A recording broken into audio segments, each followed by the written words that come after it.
ये जो काम सीपीआई हैदराबाद सिटी काउंसिल ने किया है ये तारीखी काम है, क्योंकि आज की हालात अगर से हम देखेंगे, तारीखी गवाहों में नहीं जा रहा हूँ मैं, तारीखी बातों पे नहीं जा रहा हूँ, क्योंकि इसके ऊपर रोशनी बहुत कुछ सुरवरम सुधाकर रेड्डी साहब जो मेहमान खुसूसी है वो बताए, और उनके बाद चारा वेंकट रेड्डी साहब भी बताए।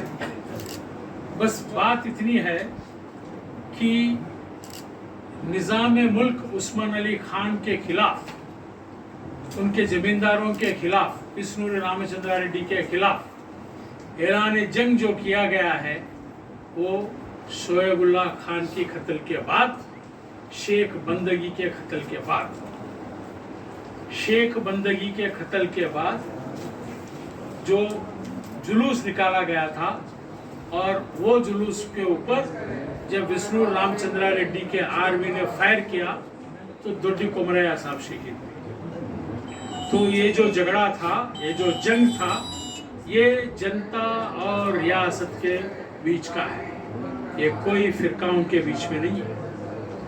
ये ना रिलीजियस फाइट है ना कैस्ट फाइट है। कई लोग को कई गलत फहमियां रहती,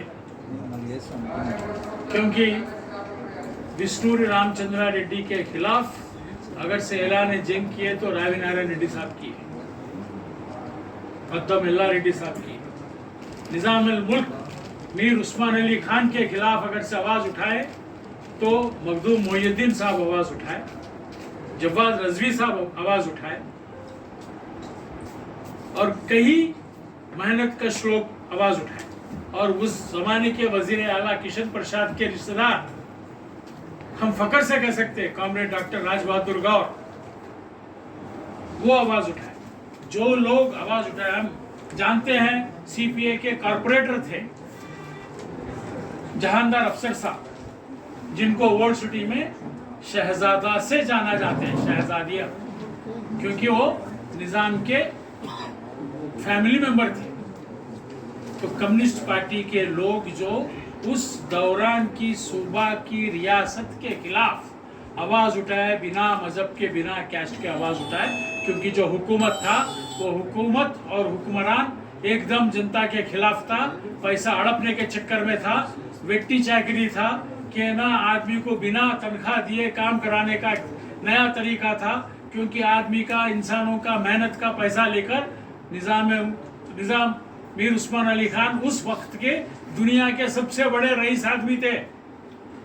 अगर से दुनिया के सबसे बड़े रईस आदमी मीर उस्मान अली खान थे तो मतलब तेलंगाना सूबा में हर मजदूर रईस था, हर मजदूर की मेहनत उस निजाम के पास पहुंची। यहाँ की जनता इतनी मेहनत कश है, जो बिना तनख्वाह लिए मेहनत करके वो मेहनत का पैसा जमा करे तो वो जमा पूंजी से जो है ना वो इस दुनिया का मशहूर और बहुत बड़ा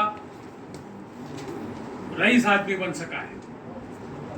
ये बातें को अपन नजर में रखते हुए, ये निजाम के खिलाफ का जंग नहीं था, और निजाम के साथ जो हुक्मरान में थे विष्णु रामचंद्रा रेड्डी और कई पुरुषोत्तम राव के लोग थे, कई लोग थे, देशमुख, जमींदार, जागीरदार, ये लोग के हुकूमत के खिलाफ थे।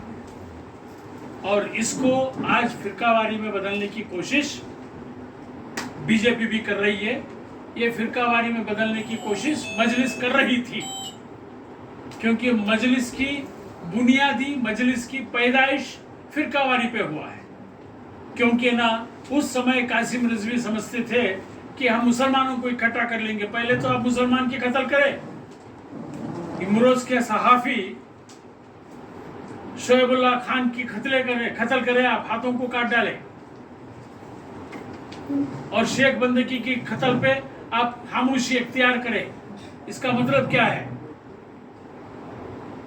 हुकूमत मुसलमानों की नहीं थी, हुकूमत कभी भी किसी की नहीं रहती। हुकूमत की एक अलग जलसा रहता है, अलग जलवा रहता है।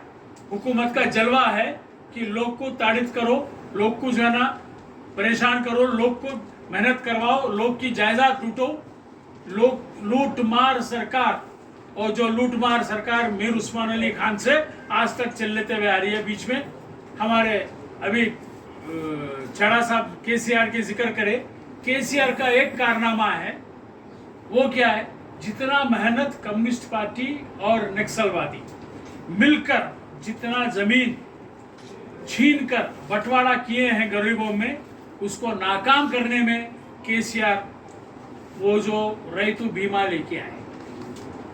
रैतु बीमा लाने का मतलब क्या है, जमीन किसके नाम पे, जमीन किसके हाथ में नहीं है, रैतु बंधु जमीन किसके हाथ में है वो नहीं देखना है, जमीन किसके नाम पे है उसको आप मालिक इख्तियार करना चाहते हैं।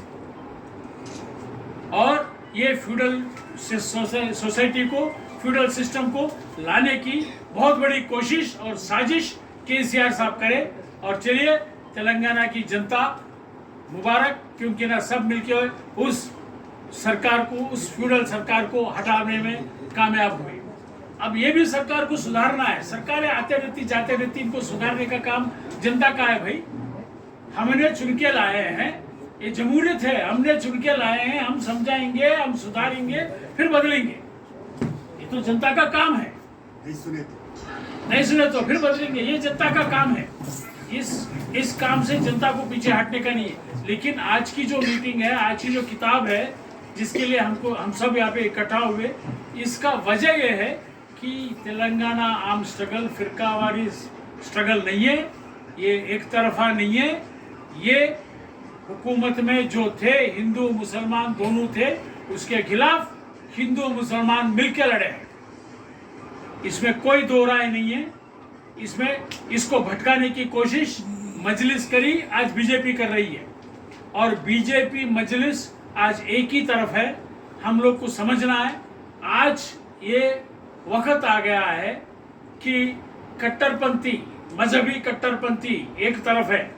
मजहबी कट्टरपंथी का एक ही काम, हमारे असद भाई का और अमित शाह का एक ही काम, अदानी को पैसे कमा के देने का।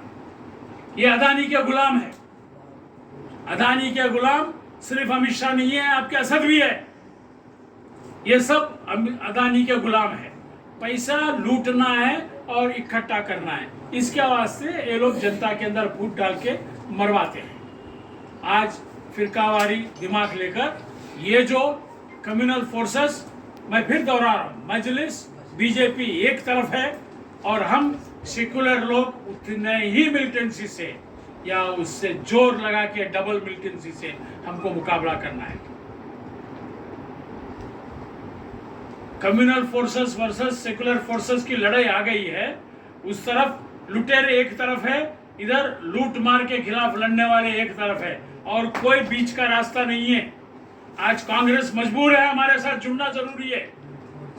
कांग्रेस आजादी के बाद आज तक centre of the left, centre of the right policies ले रही थी। आज कोई मौका नहीं है।